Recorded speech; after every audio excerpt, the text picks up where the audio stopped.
Hello everyone, কেমন আছেন সবাই? আপনারা এতদিনে জেনেই গিয়েছেন যে আমি বিশাল বড় ল্যাদখোর, মানে খুবই অলস। তো আম সরি ফর দ্যাট। এটা আমার জন্মদিনের ভিডিওর অংশ। মানে আমি জন্মদিনে গিফট পেয়েছিলাম কিছু, খুব বেশি পাইনি, তবে যা পেয়েছি তাতে আমি প্রচণ্ড হ্যাপি ছিলাম এবং আমি যে খুবই খুবই হ্যাপি এটা আমার ফেস দেখেই বোঝা যাচ্ছে। অ্যাকচুয়ালি আমি একজন ফ্যামিলি টাইপ মানুষ। তো মানে আমার যত ইম্পর্ট্যান্ট ইভেন্ট থাকে লাইফের, আমি আমার কাছের মানুষদেরকে নিয়েই ছোট পরিসরে উদযাপন করেই বেশি খুশি হই। তো ওরা আমাকে কি কি গিফট দিয়েছে সেগুলোই আপনাদের সঙ্গে দেখাবো, শেয়ার করব।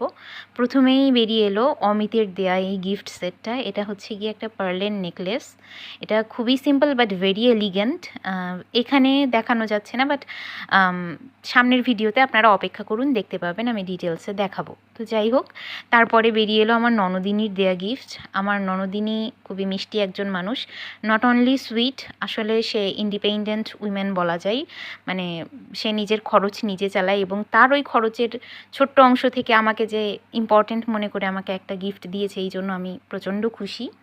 তো যাই হোক, ও আমাকে দিয়েছিল একটা হেয়ার পাঞ্চ ক্লিপ, যেটা খুবই কিউট ছিল, আর সাথে একটা খুবই সুন্দর ইয়াররিং স্টাড দিয়েছিল। ওটারও আমি ছবি অ্যাড করে দেবো, যেহেতু এখানে সেভাবে ছবিতে উঠে আসেনি। যাই হোক, এবার বিস্তারিততে আসি। এই যে দেখতে পাচ্ছেন অমিতের দেয়া মোস্ট ফ্যাসিনেটিং একটা গিফট। এটা আসলে ভ্যালেন্টাইনের সময় খুবই ট্রেন্ডে ছিল, বাট আমি কখনো ভাবিনি অমিত আমাকে এটা দেবে। এটা আসলেই সারপ্রাইজিং ছিল। মানে আমার বার্থডে শুরু হওয়ার কিছুদিন আগে অমিত ওর কিছু কাজের জন্য ঢাকাতে গিয়েছিল এবং ওই সময় সে এটা অর্ডার করেছিল। আমি জানতাম না যে ও এটা অর্ডার করেছে, তবে গিফটটা পেয়ে আমার ভালো লেগেছে, সত্যি কথা যেটা। আমি আপনাদের সাথে সব কিছুই শেয়ার করছি।